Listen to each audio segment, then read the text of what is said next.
What are you doing? Oh, come on. You're ruining it. Toby, come on. Just look at that. That's wrecked. Ass. That was the first time Michael Scott ever told Toby Flenderson that he was ruining something. But it wouldn't be the last. The characters seemed almost scientifically designed to get on each other's nerves, and their unending feud provided the basis for some of The Office's funniest moments, which is why it may be surprising to learn that this moment from a scene deleted in the show's 4th episode wasn't a part of the creator's original vision. In fact, Michael hating Toby wasn't the creator's idea at all. I hate so much about the things that you choose to be. But before we take the exit for Scranton, why not take a moment to subscribe to the Nerdstalgic channel? On March 24th, 2005, the world got its first look at the American version of the hit British sitcom, The Office. The single-cam workplace comedy had a mockumentary format which followed the day-to-day lives of the employees in the Scranton, Pennsylvania branch of the fictional Dunder Mifflin Paper Company. The star of the show was its incredible ensemble cast, and at the center of that, at least for the most successful part of its run, was regional manager Michael Scott, played by Steve Carell. Michael is, in many ways, the worst kind of boss. I think that pretty much sums it up.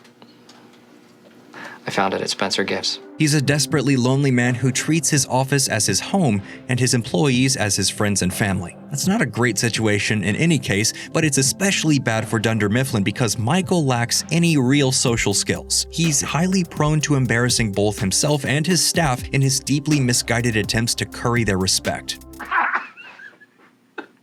I'm Hitler! To that end, Michael is perpetually neglecting the actual business of the office in favor of doing things that are fun and exciting, or at least what he thinks is fun and exciting. Every time I try to do something fun or exciting, you make it not that way. But we tolerate and even sympathize with Michael because the writing, as well as Carell's nuanced performance, never lets us forget that, at heart, he's just a sweet, albeit deeply inept man who just wants to have people in his life that love and appreciate him. Of course, that doesn't change that he's a nightmare to work for, and that is where Toby Flenderson enters the picture. I need to talk to you in your office. It'll just take 2 seconds.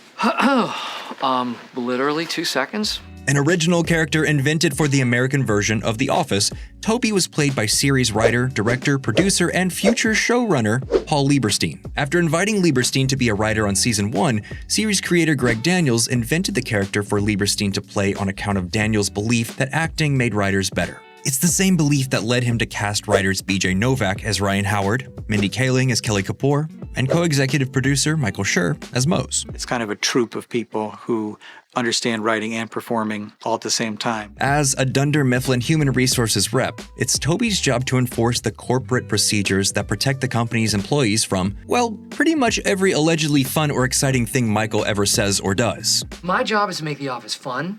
Your job is to make the office lame. And Toby does his job about as gently as anyone could possibly ask from a man in his position. But from Michael's perspective, it makes Toby a perpetual wet blanket who's constantly preventing Michael from winning the love of his prospective workplace family. I mean, you still can't make fun of people for race or gender or sexual orientation or religion. Who let the lemon head into the room? You are a waste of life, and you should give up. Exacerbating Michael's contempt for Toby is that the two have conspicuously opposite personalities. Michael is loud, often brimming with manic energy and determined to be the center of attention, whereas Toby is a soft-spoken sad sack. Toby, doesn't HR have some rules against talking about this kind of stuff? Aaron, HR is a joke.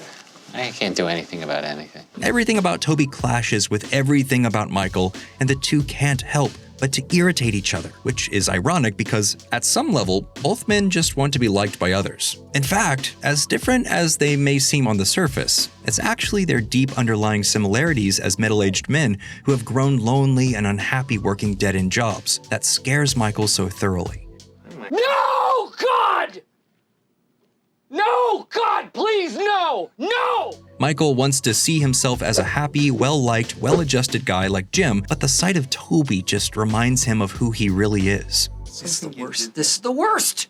You are the worst. I hate looking at your face. I want to smash it. The mutually antagonistic relationship is so brilliantly developed, it's difficult to believe that the writers didn't design the Toby character with that specific dynamic in mind. But the truth is, they didn't. Toby appears in 2 of the first 3 episodes of the series, and while he and Michael do have their infamous confrontation over sitting Indian style, Hey, we're not all gonna sit in a circle Indian style, are we? Get out. It was offensive and lame.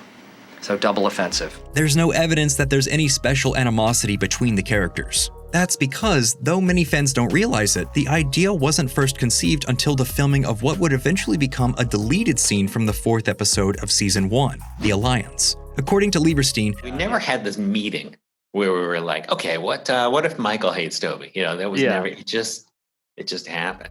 in the scene, Toby walks into Michael's office to sign a birthday card for Meredith. Michael happily obliges and then watches over Toby's shoulder as he proceeds to sign the card. After a few seconds, a suddenly pissy Michael, who has spent the day trying to come up with a perfect joke for the card, stops Toby. He objects to the joke he is writing about Meredith's red hair on the grounds that he intended to mention her hair in his own message. Then he orders Toby to cross the joke off the card. Even though Michael isn't actually his superior and can't fire him, Toby obeys. But that only seems to make Michael angrier. He complains that Toby has now ruined the card, and then the scene ends with Michael throwing Toby out of his office to go find some whiteout, even though there's already some on his desk. That's wrecked, ass. Get some whiteout.